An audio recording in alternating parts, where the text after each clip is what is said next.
Number one, for anybody who is new, welcome to the Wealthy Agent webinar. We run these predominantly every week. My name is Matt Erdman. This is who I am. I've been in real estate, much like Chloe. It's 21, 22 years, somewhere in that ballpark. Chloe and I actually kind of grew up together in the Keller Williams world. Here's all the things that I have done inside of my career. Most importantly, at the top, husband and a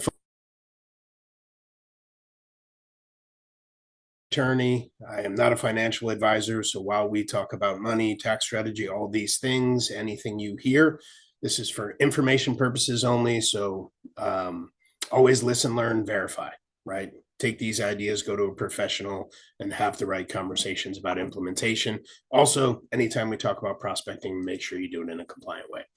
All right, so let's jump in. Last week we talked about earning, right? The three pillars of wealth. The purpose of this is try to get really, really simple. Again, human nature, we tend to want to overcomplicate things. And if you think about wealth building in its simplest form, it's these three things. We have to learn how to earn income, save income, and invest. Take any one of those out of the equation and we have a challenge, right? If we don't earn it, we can't save it. If we earn it and don't save any, we have nothing to invest. If we earn it, save it, but never invest it, then our money never works for us and it becomes challenging to build real true wealth. So last week we talked about earning. Today we're going to talk about saving. So we're going to dive into these. Now, by the way, I'm going to send you guys a copy of the recording and a handout at the end of this so that you kind of have an outline. This could easily be a 3-hour conversation. So we're going to cover some key things, but we're going to cover them kind of surface level. Yet I'm going to try to do it in a way where you have a blueprint to follow. Again, these are pieces of content that I teach as part of larger classes where we spend a pretty significant amount of time on not only the information, but sort of the activities that go along with it. Far more than we can cover in an hour today. But I am going to try to give you guys the roadmap and enough information to be able to work with. So we're going to focus on sort of these 4 topics around saving money. One is your money mind. So what is your mindset around money? Number 2, actually having a personal and a business budget that you actually follow and have a relationship. 7 months. We're going to talk a little bit about leveraging some tax strategies. Again, going to give you a blueprint of some things, some conversations you could bring to your CPA. And these are essentially kind of the 4 things that help us to master saving money so that we actually have something to invest to build wealth. It is your mindset, it's your budgeting, it's leveraging tax strategies that allows us to keep more of the money that we earn, and then obviously keeping our lifestyle in check. So number 1, the big why. We talk about the big why a ton. The only thing, right, the big why is the reason we get up and do what we do. The only thing I'm going to say about the big why in this context today is if you have money habits, right, if your mindset around money or your behavior around money currently is not serving you, the truth of the matter is it is highly unlikely that that is going to change in any significant way that produces a significantly different experience or outcome for you until you find a why bigger than your bad habits, right? I mean, that's all there is to it. It is a challenging thing to break habits. And typically when we have habits that aren't working in our favor, but are working against us, we don't typically change them until we find a motivation bigger than our compulsion to do that bad habit, right? So kind of the 2 biggest things that tend to get in our way when it comes to saving money and controlling our finances is one is delayed gratification, right? We prioritize what we want today over what we want long term. And second is the old keeping up with the Joneses, right? Sometimes we get so caught up in image that we start to value image over reality, right? Would we rather look wealthy or be wealthy? Right? Most people will say, obviously, I'd rather be wealthy. Yet there's an awful lot of people that are not behaving as if that's the priority. So the only thing around that big why is, again, if we have bad money mindsets and or behaviors and habits, we got to stop and think about what don't we have in our life because of it? What would we have in our life when we change it? And is that big enough for me to actually go through the short-term pain of changing my behaviors, right? So think about that because it matters. Number 2, in the money mind, thinking about consumer versus producer, right? This is just making kind of a mental shift and starting to think about money differently. Number one, the entire US economy and our own personal financials are just an accumulation of a whole bunch of transactions. Inside of every transaction, there is a producer and there is a consumer, meaning someone's making money and someone's spending money. You stop and get gas, you are a consumer. Whoever is selling that gas is the producer. You stop to get your coffee, you're the consumer. Who's ever selling the coffee is the producer, right? Every single time money exchanges hands, there's both a consumer and a producer. At its simplest form, the person who spends more time on the producer side than the consumer side obviously accumulates capital at a faster rate, right? So just start thinking about that concept of, am I a consumer in this situation or am I a producer? Secondly, know the true cost. So this is kind of Rain Man-ish, but in my mind, and maybe I'm a little bit weird, this is where you can kind of gamify not spending money that isn't necessary to spend. And that's just thinking about the true cost of things, right? So the example I always use is number one is like, if you go to buy, you're at Best Buy to pick up a dongle. By the way, a dongle is one of like those computer connectors to go from an odd connector to an even connector. But anyways, it's a fun word to say. So you're there to get a dongle, which is like a $30 thing. But then you see this amazing TV that's $1,000, right? It's just thinking about what the true cost of that is. Number one, do I actually need this, right? Number two, it's $1,000. However, when you start thinking about opportunity cost, you go, okay, well, I have $1,000 in my bank account that I could spend on this TV, yet my true cost is not $1,000. Because the reality is, if that $1,000 comes out of my bank account, in order to put that money back in my bank account, I have to earn probably $1,300 because I'm going to lose 300 of it to taxes, right? So the reality is it's not $1,000 TV, it's a $1,300 TV. Then you can play the game even further and go, okay, well, if I kept that $1,300, which is $1,000 after taxes, and I invested that money at an average return, whether it's in real estate, the stock market, whatever the case may be, now I'm earning 10, 12% on that income. Well, now, right, that gap, that money gap, that value gap starts to get bigger and bigger. And then you can even go to the next level that, God forbid, you buy that TV with credit.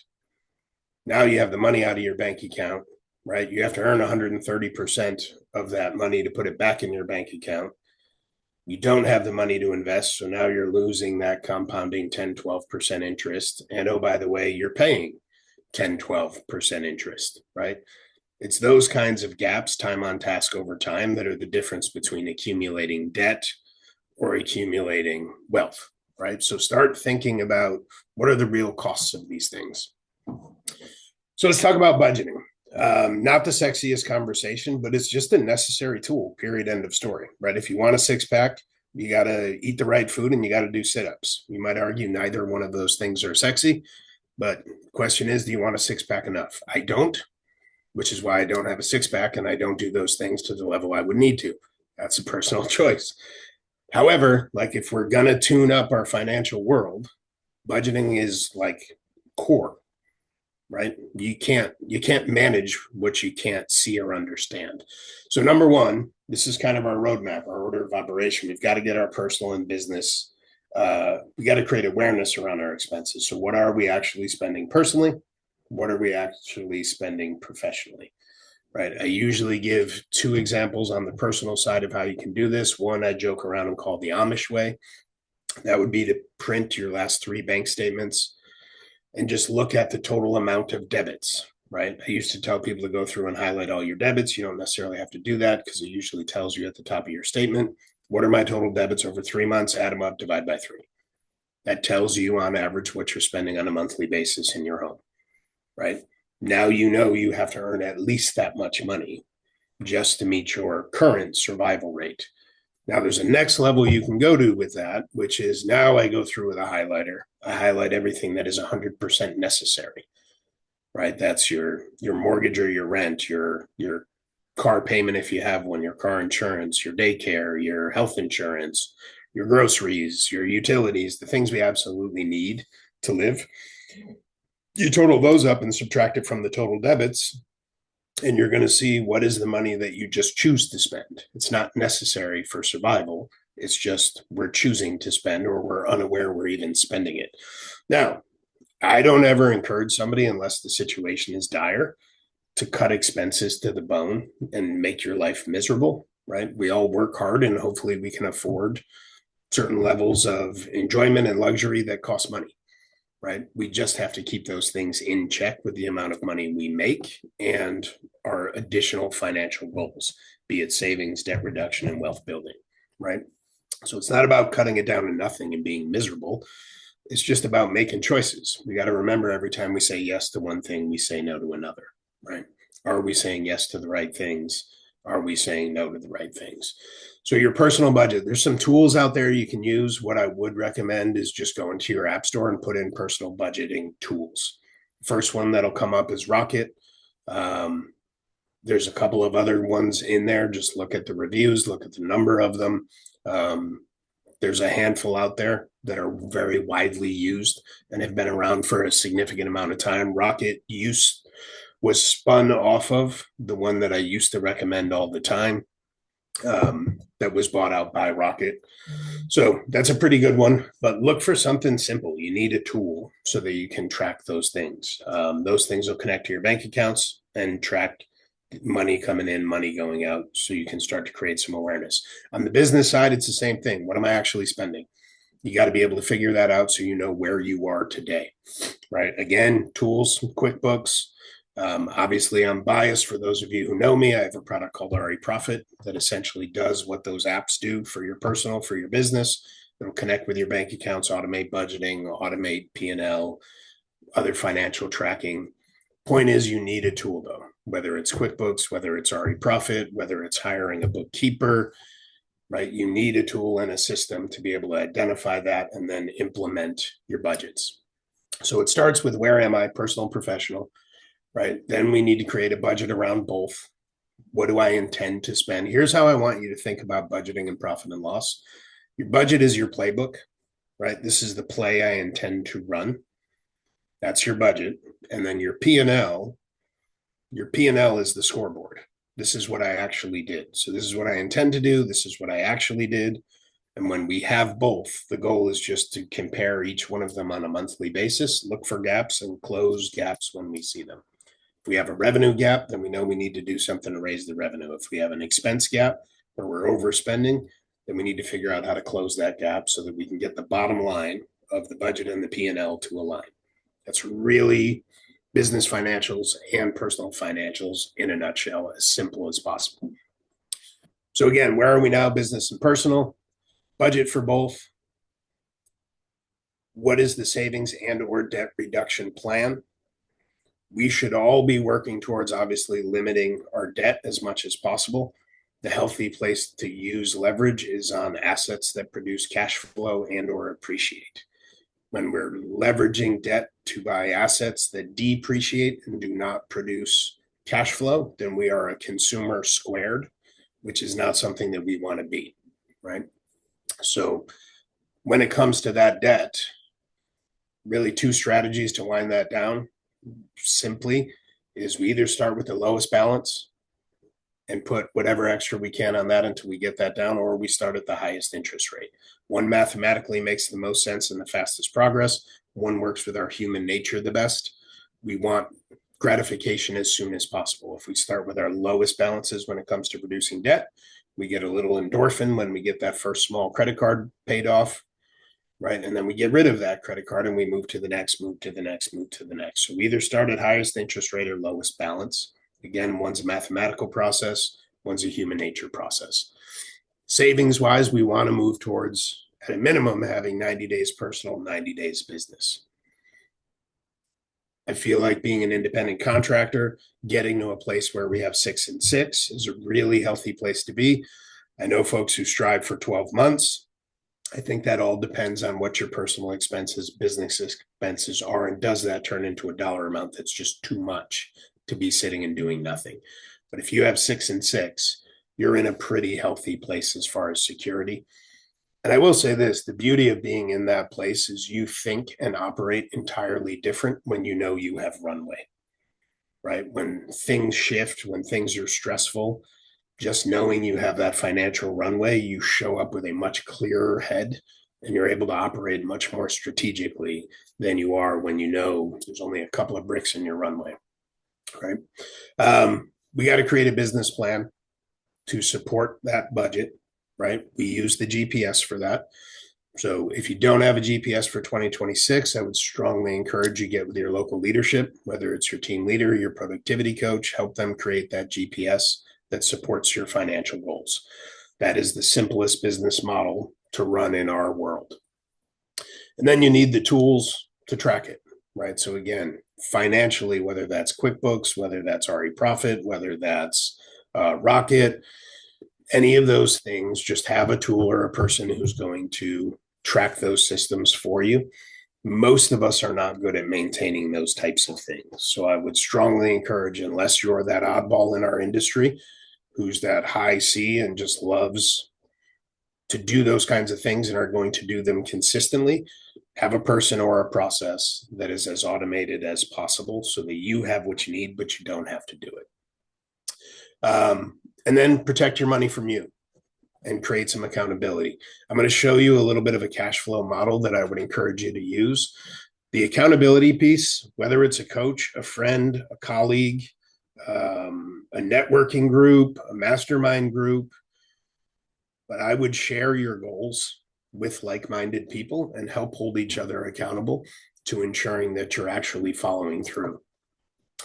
On the protecting your money from yourself, I'm going to go through this fairly quickly. This is how I've always consulted both the personal and business side of cash flow management. A lot of this is built off of the idea, it was Tony Robbins that I heard years ago say, both businesses and people will consume 100% of the capital made available to them. So I'll repeat that one. Both businesses and people will consume 100% of the capital made available to them. If that is true, then I encourage you to limit the amount of capital that is available to both you and your business, right? So this is kind of that cash flow model. You can screenshot it. I will include it in the outline that we send along with the recording. It is not complicated, but the idea is this. We've got to stop taking all the money we earn, dumping it into a bank account, a checking account, and then just writing all of our bills out. And just if at the end of the month, there's enough money for bills, we feel good about it, right? That is not how businesses operate. We got to start managing our cash flow like a business and managing our personal cash flow in a way that aligns with our financial goals. So one mirrors the other. If you understand how to do it on the business side, you understand how to do it on the personal side. It just looks like this. We start out in business, revenue goes into a capital account. Capital account is just a fancy word for a savings account in business. Your capital account is your savings account. That's all it means. So that's your business savings account. Any revenue we make should land in that capital account first. We now, considering that roadmap that we just went through, have a budget for our personal and we have a budget for our business.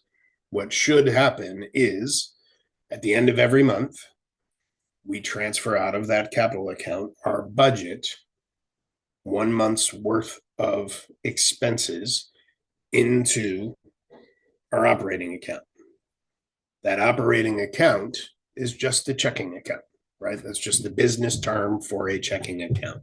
By the way, to hopefully help somebody on this call who's going to get wrapped around the axle, if you are in a state where you have to have an EIN number in order to get a business account, don't get wrapped around that axle and do nothing because of that hurdle.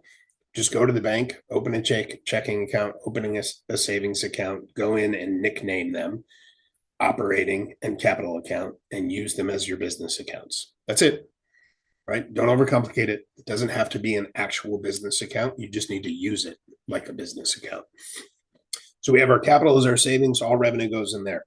1 month budget transfers to our operating account.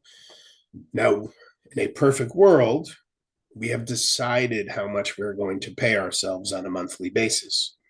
All right, we have to remember businesses don't typically operate where the revenue comes in, we pay our bills, and 100% of what's left over goes to the owner to be spent personally. That is not how businesses typically operate. The way they typically operate is you have a set amount, which is in alignment with the money that you need in order to live the lifestyle you're choosing to live, both your wants and your needs that your business can afford. You pay yourself accordingly, and then you have the opportunity to bonus yourself as you choose and as you earn the opportunity to do it responsibly throughout the year. So, what is that base pay that you're paying yourself? From your operating account, you're going to pay your bills, which is going to include transferring money to your personal account for that fixed amount. I pay myself $50,000 a year, 70,000, 100, 150, whatever the number is. Then 1/12 of that gets transferred, right? And that's part of my budget. So my budget is all my spending, including what I'm going to pay myself. End of the month, we pay our bills, we transfer that money into our personal, and then we just do the same thing. That money hits our personal account. Whatever percent we need to take, if we're taking it off the top, whatever percent we need to take in the form of taxes, we put in a tax account. And then we move 1 month's personal budget into our checking account. And now we pay our bills out of that. Right. So it's just a mirror image on the personal side of the business side. Here's what this does. So again, if you follow the cash flow, it goes GCI goes in the capital account. End of the month, we transfer 1 month's budget, including what I've agreed to pay myself. I then transfer my personal compensation to my personal savings account, and then I pay the rest of my business bills out of that operating account. From my personal savings, I transfer my personal budget to my checking account, and I pay my expenses.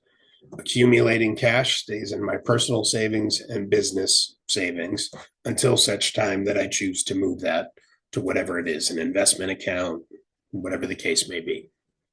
Is there any questions about that cash flow piece? Everybody's good? Okay. All right, so let's shift gears to the tax side. And again, this could be an hour and a half, 2 hour topic in and of itself. I'm just going to provide you with the outline and a couple of high points. The intent would be that this is a conversation that you can bring to your CPA. So number one, leveraging tax strategies. And this kind of drifts a little bit into the last model, which is the investment side of things. So some of these that are more investment and tax strategies, we're going to lean into a little bit more on the third call.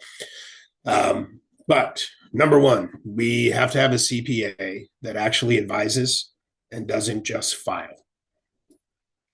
Right. I've mentioned multiple times in classes, webinars, the CPA that I'm with today, I've been with for a long time. However, I fired 3 to get to them.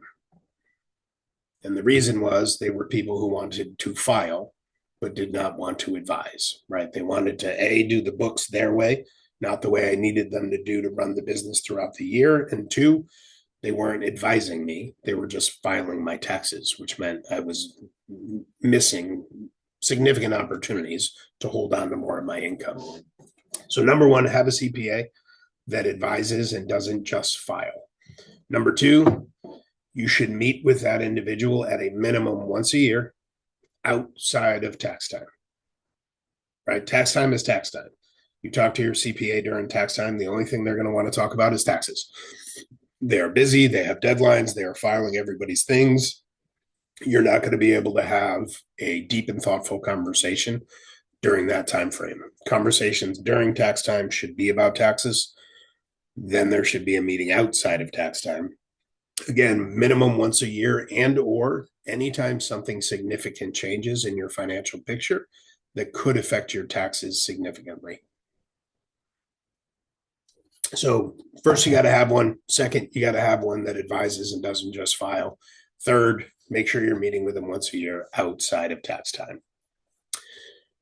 Make sure you're maximizing standard deductions, right? So this is just like 101, all your marketing and lead gen, salaries, occupancy, your phone, your technology, your training, your travel, your auto, your supplies, right? Those are all just kind of your basic expense deductions, which by the way, if you don't have a profit and loss, I promise you, you are missing expenses.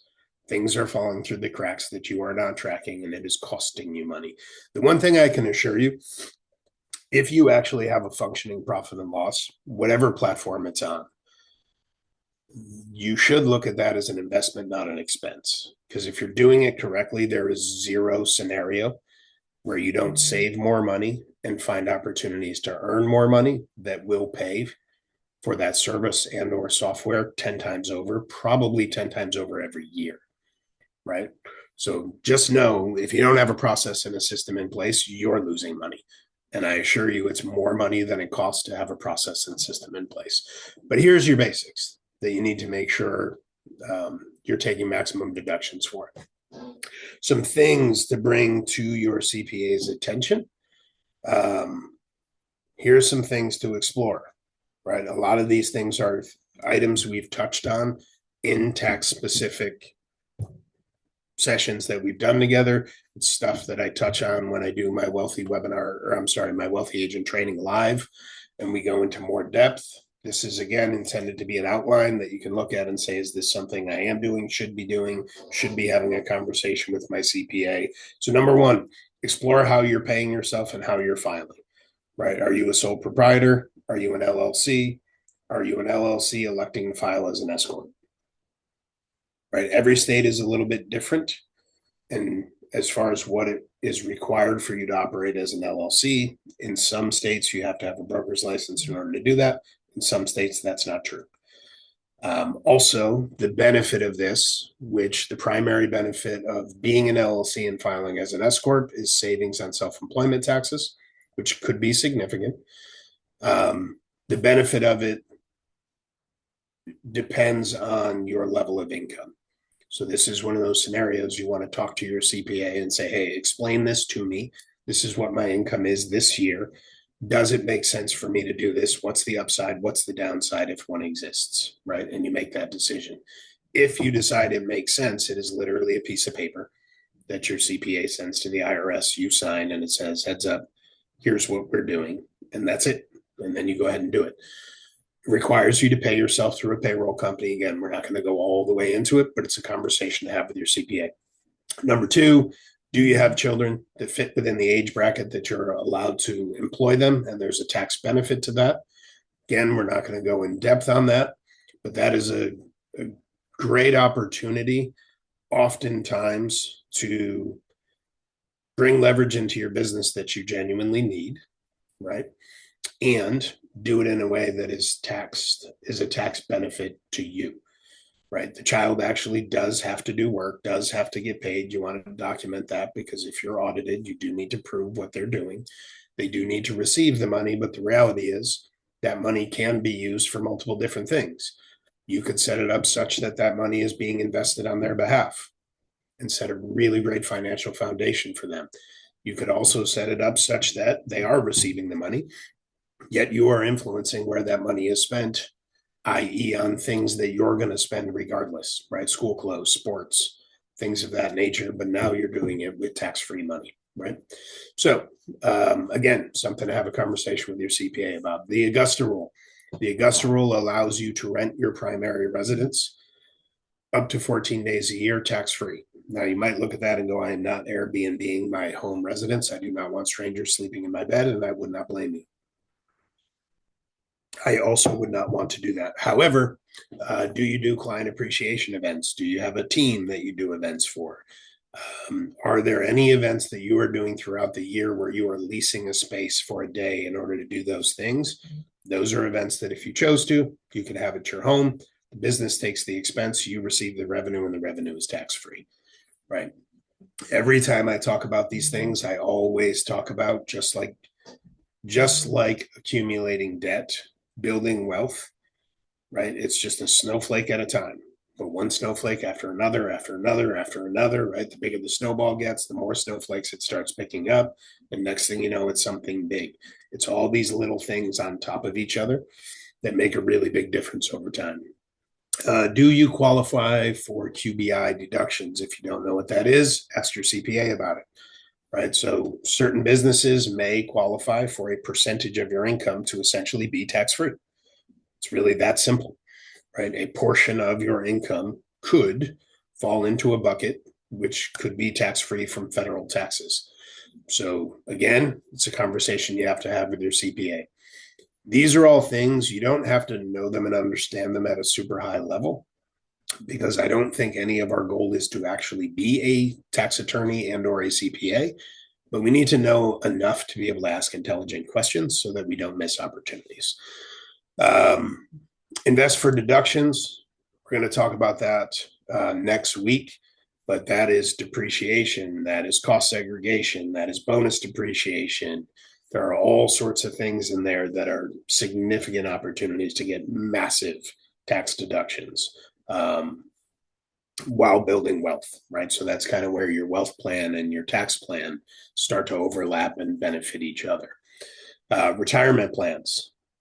There are a lot of different strategies with retirement plans that you can max out the amount of money you're putting away pre-tax, if that's the strategy that makes the most sense, or paying the taxes up front and then investing it afterwards so that the return is tax-free.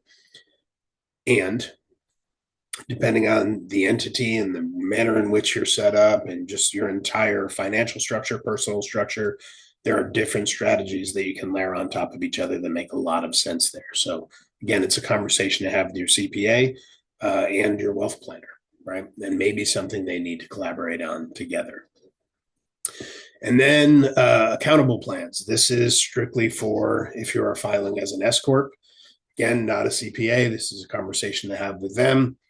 But accountable plans in an S Corp essentially allow the business to take the expense of, allows the business to reimburse you for personal expenses, or I'm sorry, business expenses. Example like home office supplies, mileage, things of that nature. The business can reimburse you for those expenses. The business takes it as an expense, reducing the tax liability of the business.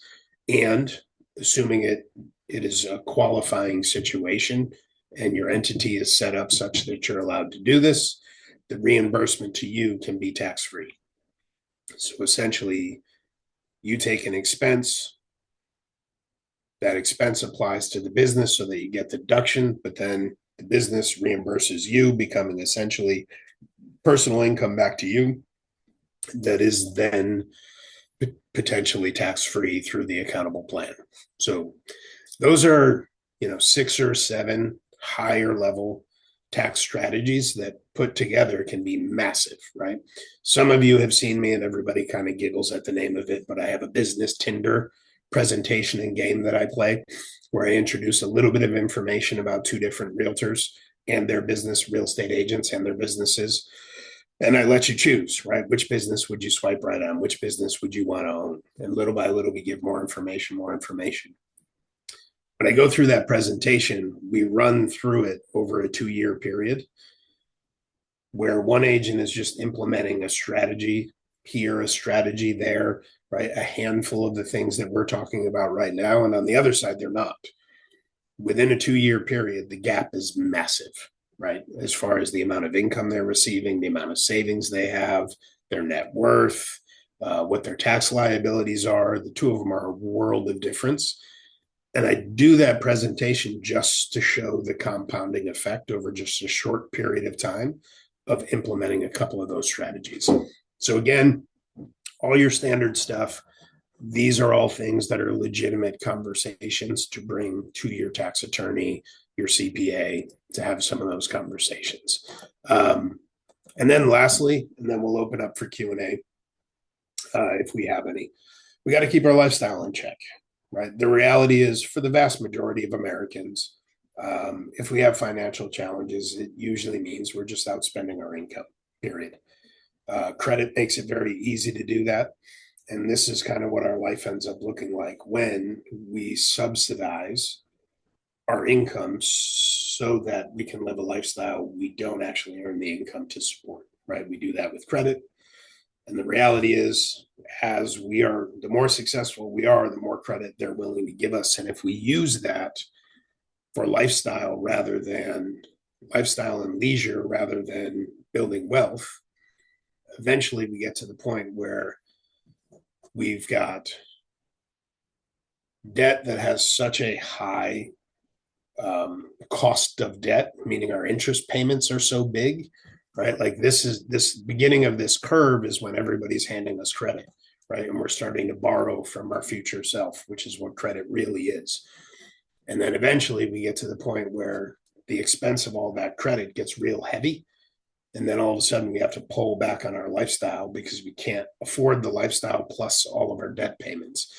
And most humans just go through life cycling back and forth, right? We have the upside, the debt gets too heavy, we pull back on lifestyle, we reduce our debt.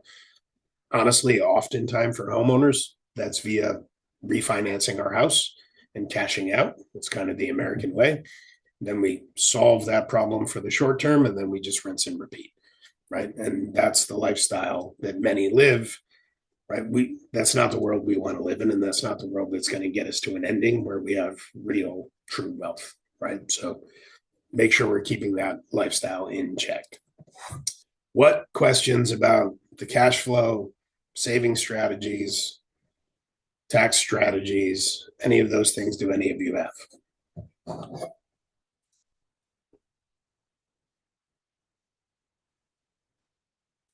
You're so quiet. It's weird when you're this quiet. Yeah, Matt, I did not know what mean QBI.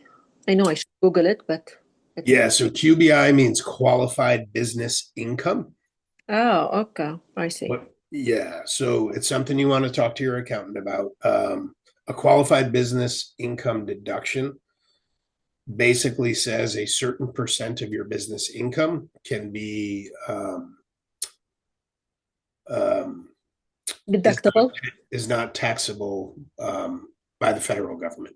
So you can It, essentially save on your federal taxes on a certain percentage of your income, which is usually 20 to 30% of business income might fall into that bucket where you can get a QBI deduction. That QBI deduction would allow you to essentially take a deduction that is equal to 20 to 30% of your income, that business income, and then you would not pay federal taxes on that.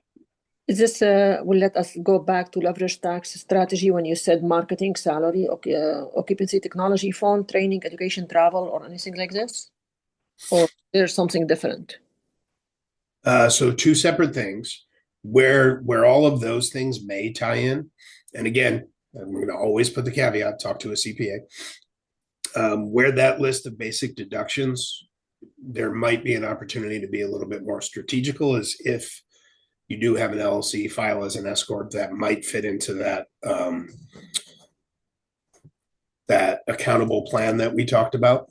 This last bullet here. Yeah, I know who's that agent. I should do Yep. it. It's Yep. me. So Yep. that could create some tax savings for you there. That's where those standard deductions would tie into one of these higher level strategies. Yeah. Okay. I believe I don't know from when I learned a couple of years ago, or maybe more, maybe when I joined Keller William about the SEP account, which is it's a great opportunity for Yep. saving a lot of money and make the money work for you somewhere. A ton. Yep. And that's that one we have here. Retirement plans, right? A SEP is one that can be a great opportunity. And again, these are things we don't need to be experts in. We just have to learn enough to ask enough questions and go to the right people. And you put one of these things in place, and then you find another one you can put in place, and little by little, again, time on task over time, these things make a big difference. Yeah, I Big put a lot of difference. money since I start to produce, and really, it's a big saving. Huge, huge. It's a huge, yeah. Right. And the reality is that's most of us kind of go through the same financial life cycle, right? Unless we were born with a silver spoon or a ton of opportunity that was just handed to us, most of us have to, at some point, we're in survival mode and we're just scrambling to earn enough income to meet our minimum standard of living, right? And then as we get more successful, we start to earn more money. We start to be able to have a little bit more of a comfortable life. And if we continue that path in the right trajectory, after a while, it's not about how much you're earning anymore. That's definitely a part of the equation. But if you're not also looking at the tax strategy side of things, then you're just giving up way more money than you need to, right? Tax law is set up to encourage people and business owners to do what the government wants us to do. And the people who slow down and learn those strategies that apply specifically to them, end of the day, they just pay a lot less in taxes, which means they get a lot further faster in their wealth building journey. We shouldn't be giving away money that we don't need to give away, that we worked really hard to earn. So thank you for sharing, Hala. All right. Any other questions, comments, or ahas? If not, then I'm going to give you all 13 minutes of your day back. I have a Does quick this help? I have a quick question for you. Shoot. So everyone can have 10 minutes instead of 13. But for someone just getting started with some of these strategies, what is the easiest first step to make that will have the most impact to take action on today's content? Honestly, so the answer depends largely on where somebody is in the process. I would start here though. If you don't have this in place, then like you're building a house on sand, right? Everybody wants to skip this and go straight to the tax strategy or the investing or the this or the that. But here's what you need to know. I mean, the best analogy I know is you're building a house on sand, right? So as you go and do all those other things, you're never going to maximize all of those opportunities that exist until you have the foundational stuff in place, because you're leaking everywhere and you just don't know it. You're leaking opportunity and you're leaking profitability if you don't have the basics from this slide in place. Would it make sense if knowing not all of us are great at self-accountability, some of you are, some of us aren't, and knowing it's tax season and that our CPAs are fully into tax season right now, to schedule a post-tax season meeting with your CPA now to hold yourself accountable to that deadline to get this checklist done? That would absolutely make sense. Yeah. Yeah. I mean, again, we'll get you this in a sheet, but use it like a step-by-step. Like, look at these basic things. Do I have the basic bricks that make up my foundation that I'm going to build on? If I don't, then I want to do these things. When we jump over to here with all of our strategies, these are things that we can look at doing simultaneously, right? So the order of operation in my mind would be that first slide. What don't I have in place that I need to put in place? And then secondly, setting that appointment with your accountant so that after tax time or as a part of tax time this year, because we didn't do it last year, we're bringing these conversations to the table and saying, hey, beyond just the normal expense deduction, should we be implementing any of these things, even if we can't do it this year? Should we be talking about doing it next year? And if so, in either case, can I please set something up for after tax time to sit down and discuss these? Those would be your two biggest things. That first slide, use that as a worksheet. Anything that is missing, that's what you should start with. And then it's the CPA conversation where you can bring these things to the table, because these are strategies that the last slide, the tax side, and the first slide of your foundational stuff can be implemented simultaneously. Cool. Thanks. Is that helpful? Awesome. Can I add something? Sure. Yeah, I believe like for Cassie especially, she's young, and if she's trying to protect her money from spending somewhere else, save money and maybe start invest in a property, and this is how you grow your wealth. It's not the best advice from me. Maybe definitely Matt Ederman is much better. No, I mean, that's great advice. That's great advice. Well, here's the funny thing though, like we figure out how to learn on how to live on the money that we have. So one of the best things we can do is sort of trap our money in good investment vehicles. And then it forces us to do one of two things: go earn additional income, or or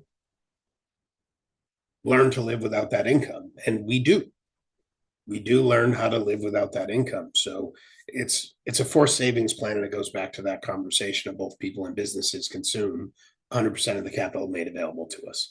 So if we trap that capital in an investment vehicle, and then get used to living without it, whether that's real estate, whether it's the market, then time on task over time, that starts to compound for us. So those investment strategies, same with the, and we're going in kind of into next week's conversations here, but same with anything that is a pre-tax savings. Like I'm a big fan of investing in anything that is pre-tax because in my mind, whatever my effective tax bracket is, I'm up by that much the day I put the money in. Right. So if I'm a effective tax bracket of 38%, well, that means the minute I put $1 into an investment strategy that is pre-tax, I'm up 38% the day I put the money there because I saved the taxes. So I'm a big fan of maximizing those things. And to Hollis' point, Cassie, you or anyone else who's young and still has a lot of runway, that's a great opportunity because you have so much time for those things to compound. But again, I do think it all starts with the foundation and then we add on top of it. So that being said, Cassie, we are on for next week or we're offering, We are on next week, part 3, the final part of this 3-part series. Okay. And then after that is family reunion. Yeah. Yes. Got it. Awesome. All right, folks. So I will see you next week to talk about our third model, which is the invest strategies. So we will see you then. Thank you, everybody. Thanks, Matt. Bye, Thanks, everyone. Cassie. Hi, Billy. Good to see you, kid. You too.